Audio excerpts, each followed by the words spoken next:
नमस्कार दोस्तों, आज मैं आपको नागदेव के कृपा की कहानी सुनाने जा रही हूँ। प्रेम से बोलिए नागदेव की जय हो, भोलेनाथ की जय हो। एक नगर में एक राजा और रानी रहते थे। उनके कोई भी संतान न थी, जिस वजह से वह दोनों बहुत उदास रहते थे। वह अनेक मंदिर में गए, मन्नतें मांगी, परंतु उन्हें संतान की प्राप्ति नहीं हुई। उनके नगर में भगवान भोलेनाथ का एक मंदिर था। संतान की कामना से रानी हर रोज वहां पूजा के लिए जाया करती थी। ईश्वर की कृपा से रानी गर्भवती हो गई और 9वें महीने बाद एक सुंदर राजकुमार को जन्म दिया। परंतु पैदा होने के कुछ समय के बाद वह बालक एक सांप के रूप में बदल गया। रानी के गर्भ से एक सर्प पैदा हुआ है। इस बात पर सब आश्चर्य करने लगे। राजा को कुछ सलाहकारों ने सलाह दी कि इस सपोले को घर में न रहने दें, या तो इन्हें मार दें या इसे जंगल में छोड़ आएं। लेकिन ममता की मारी रानी ने ऐसा करने से साफ इनकार कर दिया। राजा रानी ने बड़े यत्नों से उस नाग शिशु का लालन पालन किया। रानी उसका विशेष ध्यान रखती थी। धीरे धीरे वह सांप बड़ा हुआ और एक बड़ा नाग बन गया। अब रानी को उसके विवाह की चिंता होने लगी। एक दिन रानी ने राजा से यह बात कही। तब राजा ने अपने सगे संबंधियों और रिश्तेदारों से विवाह की बात कही तो सबने मना कर दिया। बहू की तलाश में राजा दूसरे नगर में अपने मित्र के घर पहुँचे। राजा को देख वह सेठ बहुत खुश हुआ और राजा से आने का उद्देश्य पूछने लगा। तो राजा ने अपने पुत्र के लिए वधू की तलाश की सारी बात उसे कह दी।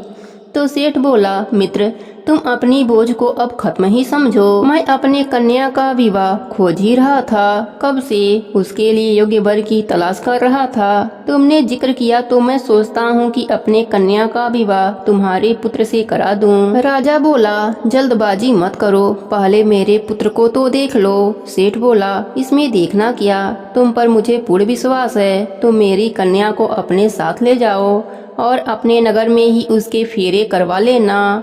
सेठ ने अपने कन्या को बुलाया और उसे राजा को सौंप दिया। कन्या अपने पिता की आज्ञा मानकर राजा के साथ उसके घर पर आ गई।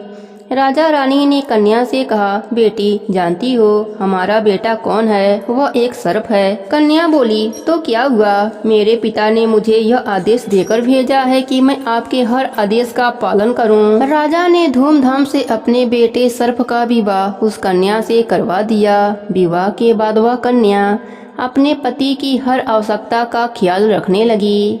एक दिन रात को किसी के कदमों की आहट सुनकर उसकी आंख खुल गई तो उसने अपने कमरे में एक युवक को देखा। उस युवक को देखकर वह डर गई और जोर से चिल्लाने लगी। इतने में वह युवक बोला, मुझसे मत डरो, मैं तुम्हारा पति हूँ। वह बोली, मेरा पति तो एक सर्प है, तुम मेरे पति कैसे हो सकते हो? युवक बोला, मैं वही सर्प हूँ, वह देखो।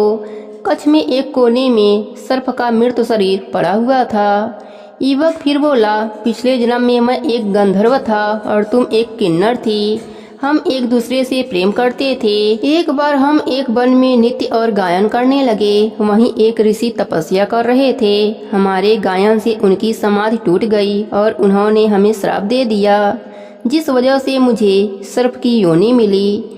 इतने में कच्छ का दरवाजा खुला। राजा और रानी कच्छ में आ गए और युवक को गले से लगा लिया और बोले, पुत्र, हमने सब सुन लिया है। हम बहुत खुश हैं कि तुमने अपना असली स्वरूप प्राप्त कर लिया है। राजकुमार ने कहा, माँ, तुमने नाग पंचमी के दिन नागों की पूजा करके उन्हें दूध लावा चढ़ाया, जिसके फलस्वरूप मुझे नाग योनि से मुक्ति मिल गई और सर्पकाल दोष से भी मुक्ति मिल गई। अब मैं हमेशा मनुष्य रूप में ही रहूंगा। सभी लोग सुनकर नागदेव की जयकारा लगाने लगे, साथ ही भोले बाबा को धन्यवाद भी देने लगे।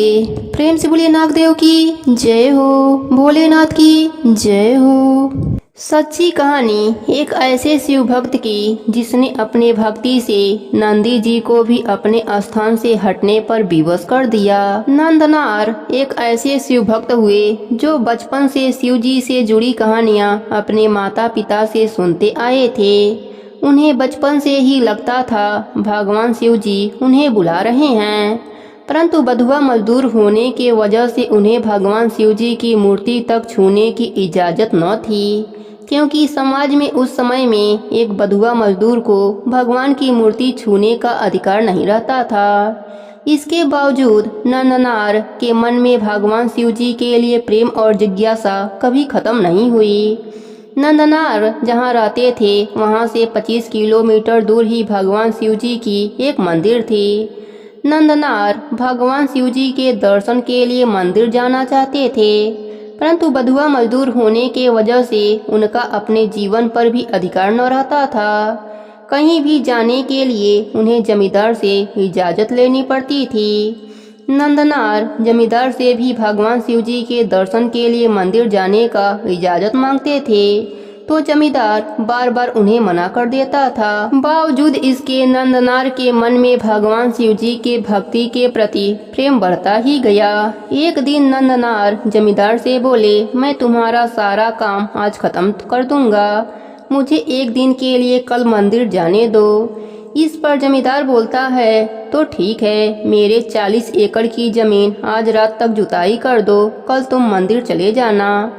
नंदनार जानते थे कि एक रात में 40 एकड़ जमीन की जुताई करना असंभव है, इसलिए उन्होंने प्रयास ही नहीं किया और सोने चले गए। रात भर भगवान शिव जी के बारे में सोचते रहे। सुबह पूरे गांव में हंगामा मचा था। नंदनार भी अपने घर से बाहर आते हैं तो देखते हैं 40 एकड़ की जमीन जुत गई है। सभी के मन में एक ही प्रश्न था, आखिर एक रात में 40 एकड़ जमीन किसने जोती। जमींदार अपने वचन से मजबूर था। सभी ने माना एक रात में ऐसा काम तो स्वयं शिव जी ही कर सकते हैं। लोगों का कहना था कि नंदनार को स्वयं भगवान शिव जी बुला रहे हैं। नंदनार भी भगवान शिव जी के दर्शन के लिए पैदल 25 किलोमीटर दूर भगवान शिव जी के मंदिर जाते हैं। उन्हें पता था कि अछूत होने के वजह से मंदिर का पुजारी उन्हें अंदर नहीं आने देगा, इसलिए वह बाहर से ही भगवान शिव जी के दर्शन के लिए हाथ जोड़कर खड़े हो जाते हैं। परंतु भगवान शिव जी के सामने नंदी के वजह से वह भगवान शिव जी को देख नहीं पा रहे थे। अचानक इसके बाद जो हुआ वह देखकर मंदिर का पुजारी भी हैरान हो गया। पत्थर की नंदी अपने स्थान से हटकर दूसरी तरफ चले गए और नंदनार को भगवान शिव जी के दर्शन हो गए। नंदनार के शिव भक्ति को देखकर वहां मौजूद सारे लोग हैरान थे। आगे चलकर वही अछूत नंदनार एक मशहूर संत बने। भक्ति में बहुत शक्ति है। जो भी भक्त भगवान शिव जी की यह प्रिय कथा सुनता है उसके ऊपर भगवान शिव जी की कृपा बरसती रहती है। प्रेम से बोली भोलेनाथ की जय हो, पार्वती माता की जय हो।